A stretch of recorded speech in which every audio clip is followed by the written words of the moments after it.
रामपुर नाम के एक छोटे से गांव में रोहन और सोहन नाम के दो दोस्त रहते थे। उन दोनों ने मिलकर गांव के एक सेठ से खेती करने के लिए 1 बीघा जमीन खरीदी ताकि वे अच्छी फसल उगाकर अपना घर बना सकें। सोहन बहुत मेहनती था। वह सुबह से शाम तक खेत में काम करता, मिट्टी को जोतता और बीजों की बुआई करता। वहीं रोहन बहुत आलसी था और मेहनत करने से कतराता था। वह खेत में भी कोई काम नहीं करता था। वह हर रोज मंदिर में जाकर भगवान से अच्छी फसल के लिए सिर्फ प्रार्थना करता रहता था। हे भगवान, मुझ पे अपनी कृपा कर देना। इस बार मेरी फसल आपकी कृपा से बहुत अच्छी हो। समय बीतता गया। सोहन की कड़ी मेहनत से खेत की फसल पककर तैयार हो गई। अब वह दोनों मिलकर फसल को बाजार में बेचने के लिए गए और इस बार उनकी फसल काफी अच्छे दाम में भी बिक गई और उन्हें अच्छा मुनाफा भी हुआ। अब पैसे बांटने का समय आया। रोहन ने कहा, अरे सोहन भाई, इस धन का ज्यादा हिस्सा तो मुझे मिलना चाहिए, क्योंकि मैंने भगवान से प्रार्थना की थी, इसलिए हमारी फसल अच्छी हुई है। भगवान के आशीर्वाद के बिना कुछ भी संभव नहीं है। रोहन की बात सुनकर सोहन ने कहा, अरे नहीं रोहन भाई, नहीं, धन का ज्यादा हिस्सा तो मुझे ही मिलेगा, क्योंकि मैंने खेत में दिन रात कड़ी मेहनत की है। जब दोनों में फैसला नहीं हो सका तो वे धन के बंटवारे के लिए गांव के मुखिया के पास गए।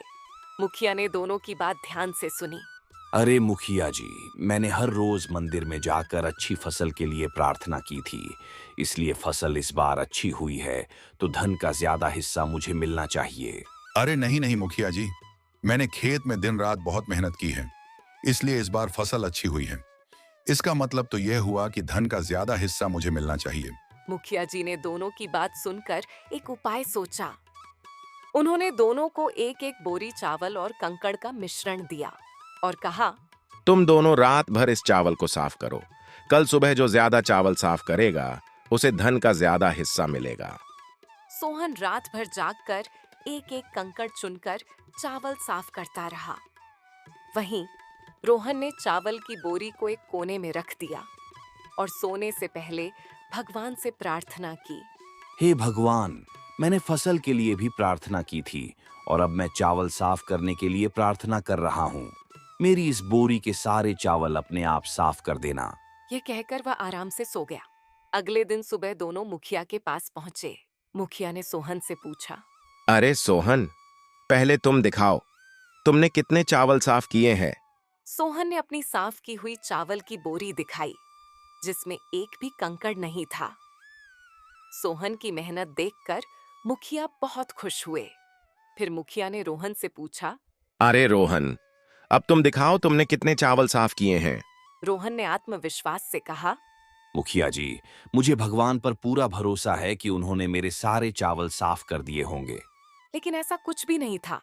रोहन के चावल और कंकड़ वैसे के वैसे ही थे। यह सब देख रोहन बहुत निराश हो गया। फिर मुखिया जी ने रोहन को समझाया, रोहन, भगवान भी तभी सहायता करते हैं जब तुम स्वयं मेहनत करते हो। केवल प्रार्थना करने से फल नहीं मिलता। सच्ची सफलता केवल कड़ी मेहनत से ही मिलती है। अब मुखिया जी ने धन का ज्यादा हिस्सा सोहन को दिया। रोहन को भी अपनी गलती का एहसास हुआ और उसने सोहन से माफी मांगी। मुझे माफ कर दो सोहन भाई, मुझसे बहुत बड़ी गलती हो गई। और अगली बार उनकी फसल पहले से भी अच्छी हुई। उस दिन के बाद से रोहन ने भी सोहन की तरह खेत में जी तोड़ मेहनत करना शुरू कर दिया।